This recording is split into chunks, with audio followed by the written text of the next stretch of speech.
One thing a putter of this style doesn't offer you as much protection against the face going left. That's what toe hang basically does. That slows that rate of rotation down and gets you into a slightly slower rate. My instincts tell me like, oh no, I feel like I can make this work. Yeah. And I think a lot of players do that. Like, no, I saw this, it looks awesome at the store, I want to try it, I rolled them in at the store, blah, blah, blah. That thing's absolutely gorgeous. Yeah, like this could be an Ian Fraser putter. It very well might be by the end of today. Okay guys, welcome back to the channel. So, J-Dub is back in the house. Hello, Ian. Nice to see you, lad. Good to be here. September is putter month here at our studio and in Club Champion stores all across the US. Yeah. Today we are focusing solely on putter fitting, putter choices, how to help you guys understand putter launch conditions and what they mean in certain conditions. And we're going to do a little putter fit for you today, sir. Which we need because, you know, if anybody follows my stuff at all, they know like my allegiance to any putter is very, very thin, but we have the Players' Cup coming up and I have a couple of heads that I really, really like, but I don't know if they're right. I've putted good with both of them. So I don't usually do the Quintic thing very often because I'm kind of an impulse person, but you like to work off a little bit more feel, and you're okay if it's not ABC. You know, it doesn't need to be that way for you. No, I want it to feel good and I want to be able to line it up. Yeah. That's it. So I'm excited. I haven't been on this in a while, so I want to see what this Quintic machine will tell me. Yeah, this is the system you guys have down at ECPC. I was and lucky enough. And on the truck as well. Yeah, that's a bit of a flex when the tour players walk on the Callaway Tour truck. You guys have that on there. Oh yeah, I mean we had you know, Xander in the Tour Championship putted very, very well, and he was actually on the Quintic beginning of the week at the Tour Championship. Just get dialed. Yeah, getting super cool. Testing some new stuff too. I love it. Cool. Yeah. So you have a couple of putters, right? You've got this guy, which is obviously old school two ball, but in the new school way. In the new school way, the OG, the new OG. Yeah, it's a you know 355 gram head, 110 gram shaft, I believe. You know, it's a heavier build. It's not extremely like jailbird heavy, but I wanted something that was a little longer in the hand, so it's 36 inches. And Seamus Sweeney for Odyssey Europe made this up for me. Okay. And then this putter right here, this Atlanta, like saw Steph Curry put his mind out of his mind at that celebrity thing, and it looked really cool. And I tried it, and nice. Yeah, it's just a cool putter. I actually roll it pretty well, but this is the question for most of the people out there. It's the emotional connection versus like something I like and I know works. Like, where are my instincts serving me, and when they're not serving me? Two different putters. Obviously, you've got a line as your alignment aid. You've got the two balls as your alignment aid. Double bend. Yeah. S-bend, you've got toe hang, you've got no toe hang, longer versus standard. There's all over the place. There's some differences, but this is going to be fun to see. If you were going to go and play today, which one would be the gamer? Probably this one. Okay. Probably this one, just because I know I'm in my mind, and I'm sure you guys out, you know, in the stores and stuff like that. In my mind, I'm still making this work because I like it so much. Right. Because it's cool and it feels good. You want this one to be the one. Right. I know this one. I know I putt good with this one. Right. So for me, it's like, yeah, if I'm playing for my life, I'm going to go putt with this one. I love it. I love it. Okay, we're going to dive into the numbers. We're going to take a look at both of Johnny's putters. We are going to look at, again, not just what does Quintic say and having to really rely on the data to tell us. You're going to give a player's input in this as well, because there are certain things that every player should have as their own input, because we don't have a linear environment every time we go to hit a putt. So you have to, like you say, line up. You got to love how it comes off the face. You got to be comfortable with the balance of the putter, all these things. And we'll see all that stuff on Quintic. It will show them up. But important, guys, to note that putter fitting is one part of a sort of what a good putter should have. Good alignment is the other, good green reading is the other. Yeah, right? You've got to do all those things well to be a good putter. This is one part of an important process. Yeah, I think on tour with Joe and Cody and those guys out in the Odyssey truck, the one thing that they kind of focus on is not nailing home the exactly right putter, it's eliminating, it's putting you in a really nice ballpark. Yeah. So the player can at least be like, okay, I have some room of some freedom here to test this and test that. Yeah. It's eliminating all the stuff that doesn't belong in that ballpark. Definitely. Yeah. One of the cool things I think on tour, and this was a little story that came to me from a guy that you and I know, Ralph Bauer, who's a putting coach out on the PGA Tour, and he works with a ton of the top putters in the strokes gained category out there. He was telling me about Mackenzie Hughes. He said Mackenzie Hughes is the only putter he has ever measured that whether he's putting a right to left putt or a left to right putt has the same delivery from an angle of attack perspective. Which is wild. Yeah. Because if you look at somebody like Rahm, somebody that's more of a field putter, even Tiger in his prime, all over the map. Yep. So reactionary versus being able to more reactionary. Yeah, which they both work. Yeah. But to have the same numbers, Yeah. left to right, right to left, is that's something. It's quite something. Yeah. So, guys, it doesn't have to be perfect to be one of the top putters in the world. One of the reasons these guys are the best players in the world is they can adapt better than the rest of us. Right. That really is what it comes down to. Yep. All right, laddie, let's roll a few with 2-ball. So I've always liked the 2-ball because it doesn't tell me if I'm exactly lined up correctly, but it will tell me if I'm way off. Okay. So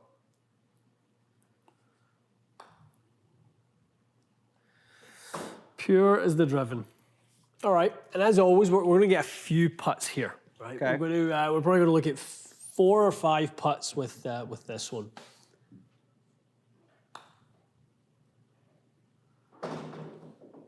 how was that one? That was pretty flush. You kind of go to the same, I'll say, neck configuration. You're a big kind of a crank hosel guy. You like a shaft of offset. Yeah. Right? Yeah. Is that strictly like optical? Is that what you like to look at, or is that what you've always putted well with? Like, what's your reason for constantly going to that if you didn't have this to tell you? I like to know that the shaft is ahead of the ball. Okay.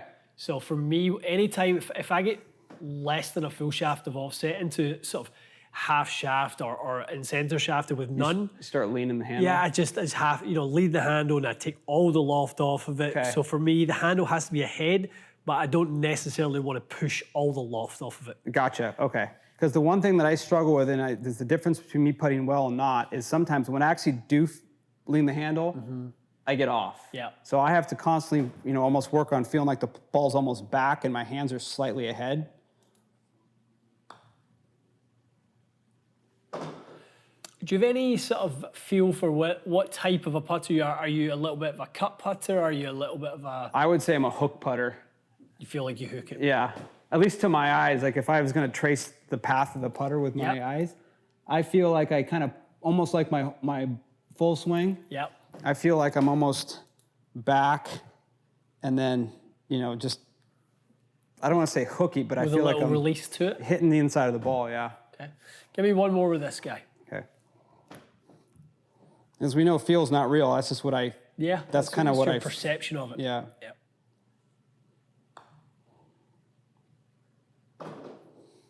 Okay, good. Very good. Let's see here. If we look over at the summary, specifically on path, all of your paths, J-Dub, are out to in. Out to in. So that tells us that you like to hold the face open a little bit. So if we look at where you were earlier on from an alignment standpoint, a little bit left in your alignment, Okay. your path is out to in, tells us you almost always kind of hold on to the face a little bit because Yes. you're making all of these really, really nicely. So you have to be very careful in your rate of rotation. If that rate of rotation goes too high, you'll pull them. You'll start going left. So one thing a putter of this style doesn't offer you as much protection against the face going left. That's what toe hang basically does. That slows that rate of rotation down and gets you into a slightly slower rate. So one of the sort of pages I really like to look at, so there's 3 inches before impact. So you've got about, in fact, it's not even about, it's exactly 2.2 degrees of face closure in the last 3 inches of your putt. So there's, as we go in, so 3 inches before impact, 2.5 to 1.5, 1. So we can see that the face is 1.6 open here and starts to, so now it's in the sweet spot, right? Anything under 1 degree is we're in the sweet spot zone. I want to see how long I can get you to stay in the sweet spot zone. Okay. Then ball position isn't as sort of crucial. We can be a little bit off and buy ourselves a window. So your window for sort of, good results are between 2 inches pre-impact and about 1 after. Okay. So you've got a 3 inch window, which is quite a lot. So you could have hit the ball basically anywhere within those 3 inches and made that putt. So you've just happened to hit it at the this point, which is really good. The cool thing, which is a hard metric to gain for like putter performance, besides the ball actually going into the hole, Yep. is according to that, you can actually buy me more time. You don't have to be perfect. Putt. Yeah, that's a really cool number. It's good because it's like when you talk to a short game coach who tells you about using the bounce, and they say, well, we want you to use the bounce because we don't want you to have to be exact about your point of entry. Right. Where low point is should be a little bit more of a stretched out area rather than it has to be here because you are very, very steep with it. And if your contact isn't good, you're going to blade it or chunk it. Right. It's exactly the same with this. So good. I think all things considered, this is a pretty good putter for you. Yeah. It's a pretty good putter. Right, let's get the Atlanta dotted up. And that's where it comes into also though is like, so going through a putter feeding, for example, and you get that number, that out to in, right? What I've gotten better at as I've gotten older and I get a little wiser, is that number to me is like, okay, that's how I stroke it. I'm like, oh, okay, I got to fix that. I got to get back. I got to alter everything. Even though I'm hitting good putts the way I'm hitting it, now it's just like, maybe Ian can buy me a little bit more time with the stroke that I have right now. Yeah, you don't have to be perfect. You just need to have the right matchups. Right. You just have to have the right set of conditions that complement one another all along the way so they become ideal links in the chain. Yeah. You want as few broken links in the chain. I feel like the golf swing is kind of the same thing. Like definitely. You could have a couple of things that are off kilter, but you have a couple that peel them together then. So this is quite an interesting thing. It's one of the things I love about Quintic. When we're taking putter measurements, we're measuring points on the putter. You'd probably say Atlanta and 2-ball are quite different. Mm-hmm. Yeah, to my eyes, to your eye. Yeah.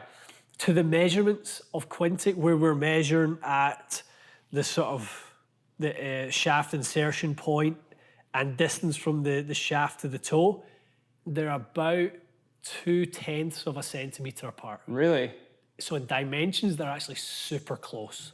So take away the shapes and take away everything else. toe hang and everything else. Like if you cut off this part of the putter, they're pretty close. The physical pull of the bias, the CG bias of the putter is not going to be that different, other than obviously where the neck is. Yeah. But if we look at where the head properties are, one of the most underrated parts of the putter fitting is distance from where basically the shaft goes into the head to the toe.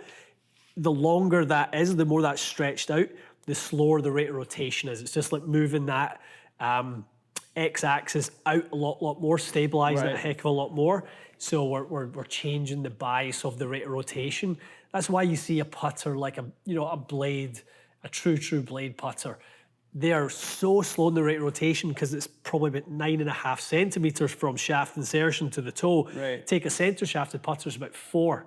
Right, so it's totally different. It wants to just rotate versus a shaft that's so much more stable. And that's what I would call like a feel touch point for golfers. Like that's actually something that you can feel in your hands. Yeah. You can feel it as you stroke it. Is that release of the putter, or the lack of release of the putter? Totally.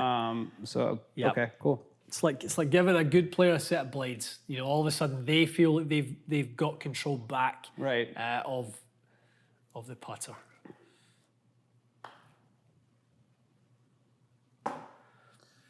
Interesting. So you got the blade a little bit left on that one. Okay. So just to start. Yeah, I think we know your tendency is to be a little bit on the shut side of things. Now we're dealing with a putter that's counterbalanced 2 degree versus one that's not. That's another big variable that we've got going on here. Right.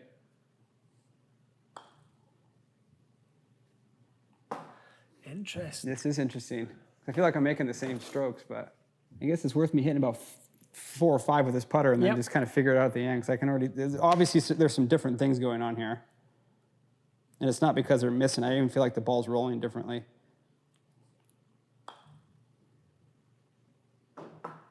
Just pace, I think, beat that one. Yeah. So we're definitely struggling more with this one. Yeah.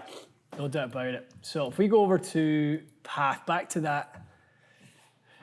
what we saw earlier on, we are seeing that this putter, by having more toe hang, how open that gets in your backswing. This way, yeah. It just falls wide open. Yeah. So if we look at the summary page here, your rate of rotation if we look at it in degrees, your average is 56 degrees per second with a putter that we assumed was going to be less. Interesting. Right? Yeah. But why is it higher? Because as a player, you have way more work to do in the final 3 inches than you did with the 2-ball. We said you had about 2.2 degrees or closure in that final 3 inches. In this one, you've actually done a really nice job to get that, was it 3.55 degrees of closure? So your putter, your ball didn't stand a chance of going in until about somewhere out in front, right? So after I'd already hit the ball. Yeah. The putt was gone. The ball was, the face and the ball had already made contact. We stood no chance. So interesting, you need something that is way more stable in the face than this. So yeah. So like that, but that's the interesting thing about putter fittings in general is like my instincts tell me like, oh no, I feel like I can make this work. Yeah. And I think a lot of players do that. Like, no, I saw this, it looks awesome at the store, I want to try it, I roll them in at the store, blah, blah, blah. That thing's absolutely gorgeous. Yeah. Like this could be an Ian Fraser putter. It very well might be by the end of today. I mean, now I feel like my instincts tell me like, okay, now I just want to feel like maybe play it up a little further in my stance. And then I'm already starting to make concessions to make it work.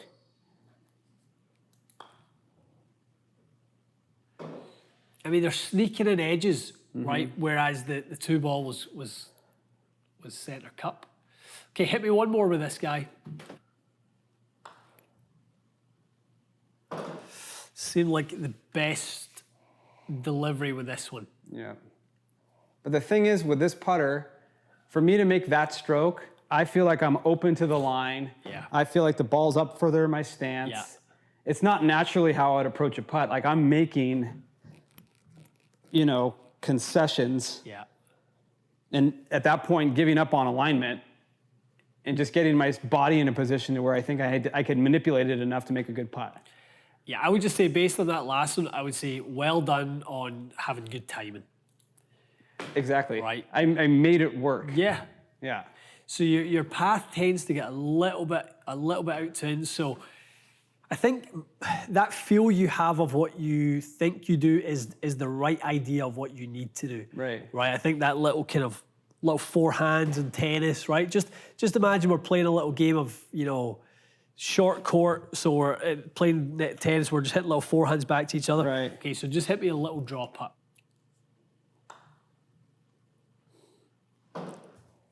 Probably your best stroke to date. So that is the right feel for you to have. Your rate of rotation decreased quite considerably there to 50 degrees, but it's still quite a lot higher than it was with the other putter. You were about 40. Yeah, and that's the difference between feeling like this and just this That's way. what you felt in that one? Yeah, I feel like it's just like left shoulder down, left shoulder up. Okay, let's go back into the 2-ball.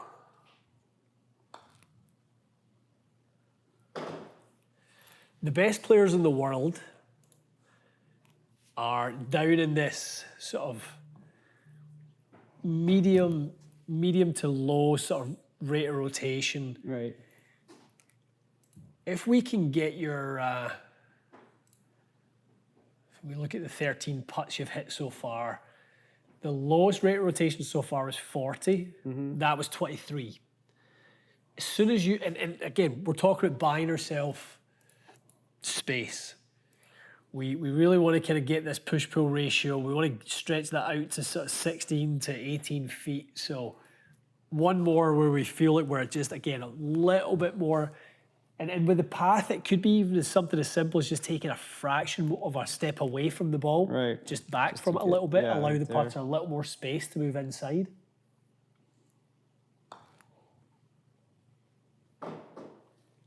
It's amazing. The closer you get to square, the better this face gets. Yeah. Okay, so we're good. Rate rotation was back up a little bit there. Because when you're on top of it, the face is, my face anyway, is inclined to go like this. The further I get away from it, the face is starting to go like this. Totally. Great strike. Face was banging, or strike was banging in the middle. Obviously, as we move away from it, we probably need to give you something slightly flatter. Right. A couple of degrees flatter would be nice. That will offset a little bit of that kind of hook spin that we're seeing. But this is actually better than a good putter for you. This is a really, really good putter for you. Yeah. That was center cut. Too many balls in the hole. So a flatter, this putter slightly flatter is exactly what we need. So this may be at like a degree flatter than it is now, like 70.5 maybe. Yeah, I mean, we've seen images over the year of Seve and lots of players used like putters that were toe up.